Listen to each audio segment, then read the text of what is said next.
মদিনার এক শান্ত সরল এলাকায় বসবাস করত এক যুবক। তার নাম আব্দুল্লাহ। ছোটবেলা থেকেই সে গরিব ঘরে মানুষ হয়েছিল। অন্যদের মতো তার ছিল না ধন সম্পদ, জমি জমা বা সুন্দর পোশাক। দিনের পর দিন অভুক্ত থেকেও সে আল্লাহর উপর ভরসা রাখত।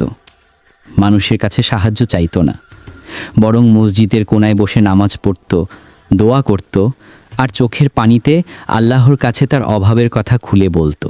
আব্দুল্লাহর জীবন ছিল কষ্টের, কিন্তু অন্তরে ছিল শান্তি।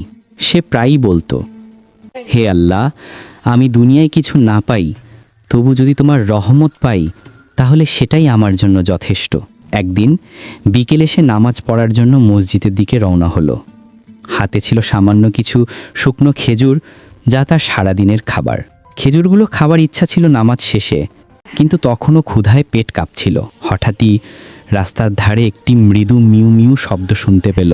চোখ ঘুরিয়ে দেখল একটি ক্ষুধার্ত বিড়াল বসে আছে। বিড়ালটির শরীর শীর্ণ, পাঁজরের হাড় বের হয়ে গেছে, চোখ ভরা পানি, ক্ষুধার যন্ত্রণায় তার কণ্ঠস্বর কাঁপছে। আব্দুল্লাহ থমকে দাঁড়ালো। বিড়ালটার দিকে তাকিয়ে মনে মনে ভাবল, হায় আল্লাহ, আমি নিজেও তো ক্ষুধার্ত, আমার নিজেরও খাবার কম, কিন্তু এই প্রাণীও তো তোমার সৃষ্টি। তুমি কি আমাকে শুধু আমার জন্যই পরীক্ষা করছো, নাকি এই প্রাণীর জন্যেও?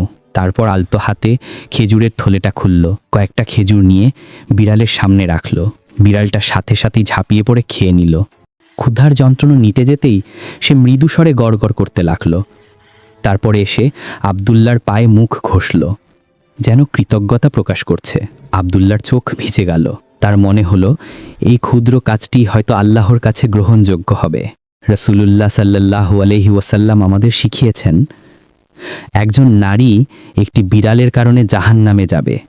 সে বিড়ালটিকে বেঁধে রেখেছিল, খেতে দেয়নি, ছেড়েও দেয়নি যে মাটির পোকামাকড় খেয়ে বাঁচতে পারে। আবার আরেক হাদিসে এসেছে, একজন পাপী নারী কেবল একটি তৃষ্ণার্ত কুকুরকে পানি খাওয়ানোর কারণে আল্লাহ তাকে ক্ষমা করে জান্নাত দান করেছেন। এই হাদিসগুলোর কথা আব্দুল্লাহর মনে পড়ল। সে বুঝল আল্লাহর দয়া অনেক বড়। কিন্তু যখন মসজিদে গিয়ে নামাজ শেষ করে ঘরে ফিরল, তখন ক্ষুধায় তার মাথা ঘুরছিল। নিজের খাবার সে অন্যকে দিয়ে দিয়েছে, রাতে আর কিছু খাবার ছিল না। সে নামাজে দাঁড়ালো, চোখ দিয়ে অশ্রু গড়িয়ে পড়তে লাগলো। কান্না জড়িত কণ্ঠে বলল, হে আল্লাহ, আমার কোনো সম্পদ নেই, ধন সম্পদ নেই, আমি ক্ষুধার্ত, আমি দুর্বল, কিন্তু আজ আমি তোমার একটি সৃষ্টিকে খাইয়েছি কেবল তোমার সন্তুষ্টির জন্য। হে দয়াময় আল্লাহ, তুমি আমার এই সামান্য কাজ কবুল করো। ক্ষুধায় কাঁপতে কাঁপতে সে সিজদায় পড়ে গেল।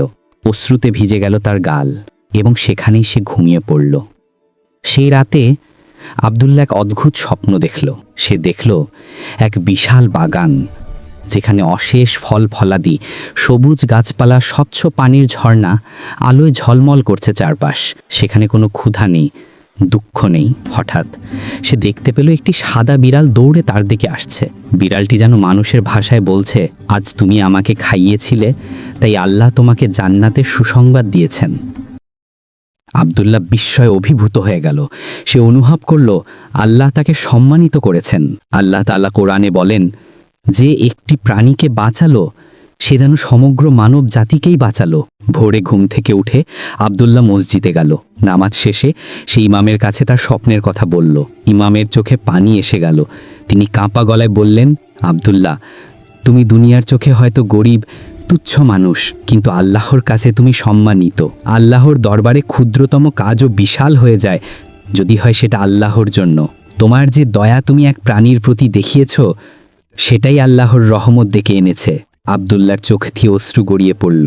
সে বুঝল, মানুষ হোক কিংবা প্রাণী, আল্লাহর প্রতিটি সৃষ্টির প্রতি দয়া করাই হলো আসল ইবাদত।